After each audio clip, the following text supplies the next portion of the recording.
I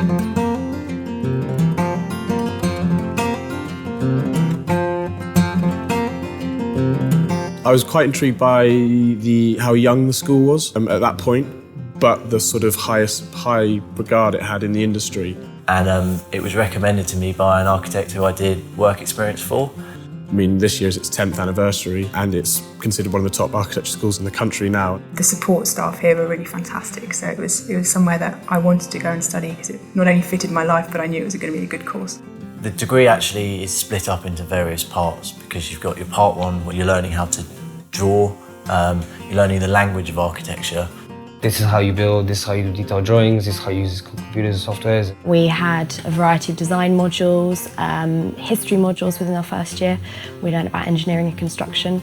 We have a Faro site scanner, which is for scanning site and point cloud information. We have a Brookman object scanner for little objects to get in mesh forms. And it's all kind of just giving you the different skills to explain your schemes to different kinds of people. Between your bachelor's and the M.Arch, you have to go and work for a year, and in the industry, it's essentially meant to sort of allow you to grow up or test your skills. I was lucky enough to go and work in New Zealand for a year in a practice out there before coming back and completing the M.Arch, the stage 2 part of the architecture degree. The Masters is a lot different from the undergraduate 3-year course. It's run across 2 years, and the course is now made up of 4 units. The Masters course as well gives you a lot more freedom than the undergraduate course. So the design side of things, which is what dominates the course, is a lot more independently kind of run by yourself. When you finish, you normally go into another year of practice before starting doing your final qualification, which is your part 3. So you're better equipped for the workplace, but still not quite fully ready to be an architect. The Shelter Project is a great way for breaking the ice with students. So they're meant to develop a structure over the first few weeks with the intent of spending a night sleeping in it. It's a real make or break situation. If it rains and you haven't worked out the problems, then you're going to get wet. And if it's windy and you haven't closed all the gaps, you're going to get cold. So it's a sort of baptism of fire into architecture.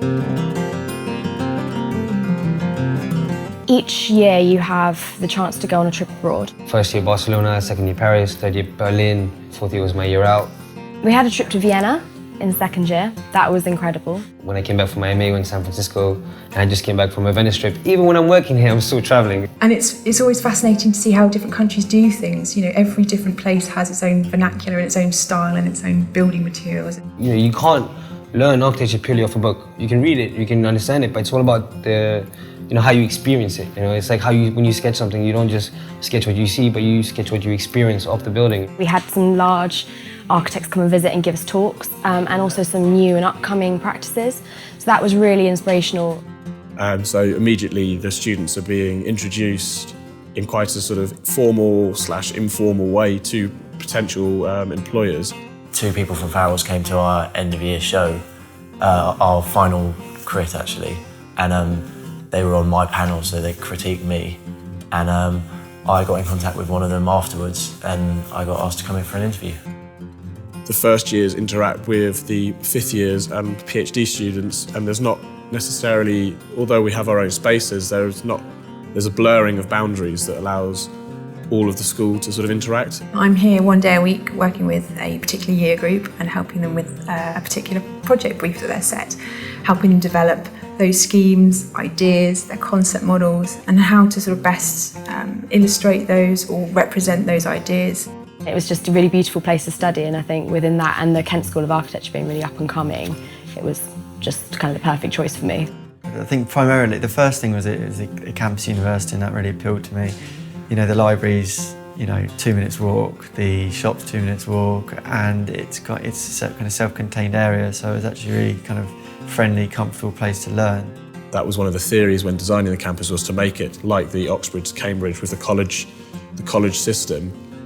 And it just excited me actually to see that there was this new young school that had the sort of classic foundations. It reassured me that I was going to be getting a good education and a modern education.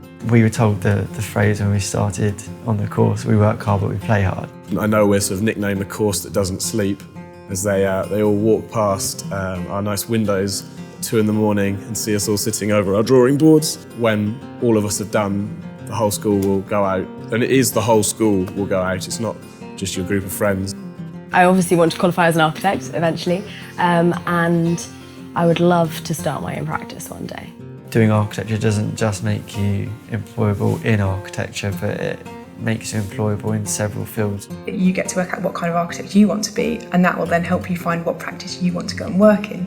Your skills are can cross all sort of boundaries, I suppose, but you've got to work out where you want to work and what architect you want to be.